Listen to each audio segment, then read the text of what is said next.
남편과 싸우고 나면 대화를 통해서 매듭을 잘 짓고 싶으신가요? 그런데 그럴 때마다 지난 얘기는 못하러 하냐, 그만 좀 얘기하자 라고 하면서 대화를 피하시나요? 이런 상황이라면 싸울 때마다 너무 답답하실 겁니다. 얼렁뚱땅 넘어가는 남편의 태도가 화가 나기도 할 거고요. 하지만 오늘 방식만 이해하신다면 싸우고 나서 남편이 오히려 다가오게 되는 걸 볼 수 있을 거예요. 이 영상 끝까지 봐주세요.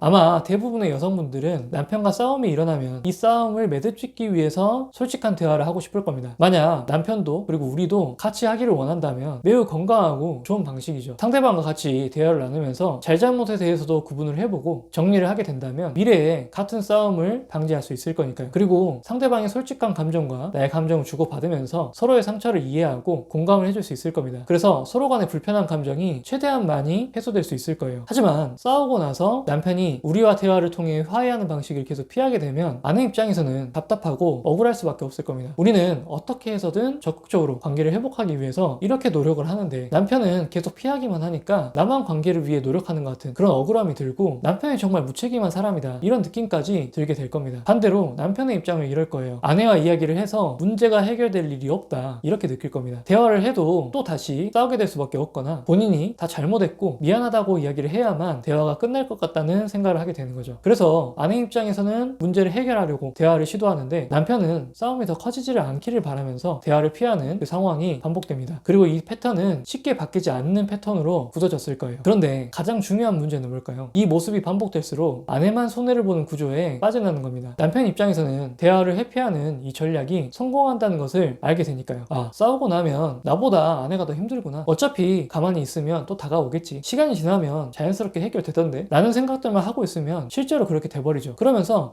자연스럽게 아내의 감정을 무시하는 게 태도가 되고 습관이 되어버립니다. 이렇게 우리는 서서히 남편과의 관계에서 주도권을 뺏기게 되는 거죠. 우리는 남편에게 더 인정받고 싶어서 점점 더 대화를 애원하게 되고 남편은 우리에게 차갑게 대하는 악순환이 반복되는 겁니다. 그런데 이 방식이 우리의 마음이라도 편해질까? 라고 물어본다면 그렇지도 않습니다. 이런 상황이 반복되면 주변 사람들에게는 마치 우리가 끊임없이 남편을 몰아붙이는 것처럼 보이게 돼요. 아마 남편이 주변 사람들한테 이렇게 이야기할 겁니다. 나는 싸우고 싶지 않은데 아내가 나를 계속 건드린다 라고 말이죠. 이런 경우 실제 문제의 원인이 남편에게 있더라도 아내의 태도가 원래 문제인 것처럼 보여버릴 가능성도 매우 높아요. 우리는 단순히 문제를 해결하고 내 감정을 풀고 싶어서 하는 행동인데 오히려 가해자처럼 보이고 더 억울해지는 상황으로만 빠지게 되는 거죠. 그렇다면 이제 우리가 남편과 싸우고 난 뒤에 어떻게 해야 관계에서 주도권을 잡을 수 있을까요? 결론부터 말씀드리면 지금까지 해왔던 방식과 정반대로 가야 합니다. 우리가 남편에게 대화를 강요하지 않아야 하는 게 핵심인 거죠. 먼저 우리가 일단 싸움이 일어나면 남편과 대화를 통해서 문제를 해결하고 싶어도 의도적으로 아무 말도 하지 않고 서로 간의 시간을 가져주시는 겁니다. 하지만 여기서 중요한 건 감정적으로 차갑게 대하거나 일부러 냉랭한 태도를 보이는 것이 아닙니다. 만약 이렇게 하면 상대방도 다 알아요. 우리가 다른 형태로 화를 내고 있다는 것을 말이죠. 그러니 오히려 평소보다 담담한 태도로 일상을 유지하는 것이 필요합니다. 당장은 억울하고 답답한 감정이 들더라도 남편에게 그걸 굳이 표현해서 해소하지 않으려고 하는 게 중요하다는 거죠. 하지만 그렇다고 해서 감정을 외면하고 억누르라는 말씀을 드리는 게 아닙니다. 감정을 다루는 방식은 딱 한 가지만 있는 게 아니에요. 내가 그 감정을 글로 적어볼 수도 있고요. 가까운 지인과 이야기해볼 수도 있고 잠깐 산책을 하거나 운동을 하면서 시간을 가지는 것도 도움이 될 수 있습니다. 어찌됐건 자신만의 방법을 찾는 것이 중요한 거죠. 남편에게 감정을 쏟아내지 않아도 내 감정을 정리할 수 있다는 건 어른으로서 매우 가치 있고 매력적인 사람이라는 것을 보여주는 겁니다. 이걸 잊지 않으셨으면 좋겠어요. 그래서 이렇게 대화를 시도하지 않고 평소와 다르게 가만히 있다 보면 남편이 다가오는 경우도 있을 겁니다. 왜냐하면 기존에는 싸운 후에 늘 아내가 먼저 다가왔기 때문에 남편은 가만히 있어도 된다 이렇게 학습을 했었지만 이제 그 패턴이 깨졌다는 것을 느끼게 되기 때문입니다. 즉 이게 운이 아니라 패턴의 변화로 인해서 남편이 스스로 다가올 가능성이 높아지는 거예요. 하지만 이런 상황만을 너무 기대하고 있으시면 안 됩니다. 우리가 이렇게 대응하는 목적은 남편을 불안하게끔 만들어서 다가오도록 하는 게 절대 아니에요. 싸우더라도 이제 더 이상 난 대화를 강요하지 않겠다, 내 생각만을 강요하진 않겠다 라는 걸 보여주는 게 목적이 되어야 합니다. 이렇게 대응하면 남편도 아 이제는 막 대화하라고 막 강요하진 않네 이런 인식을 하게 되는 거예요. 이전에는 어떻게든 대화를 피하기 위해서 담을 쌓고 방어를 하려고 했다면 이제는 싸움 이후에도 좀 더 우리를 편안하게 느낄 수 있게 되는 거죠. 우리가 먼저 대화하려고 애쓰지 않을수록 남편이 우리와의 대화의 가능성을 더 열어두게도 만들 수 있는 겁니다. 그리고 시간이 지나서 감정이 조금 괜찮아졌다면 천천히 사이가 나쁘지 않았을 때처럼 대하는 것을 시작하시면 돼요. 그리고 남편 또한 감정이 풀려서 사이가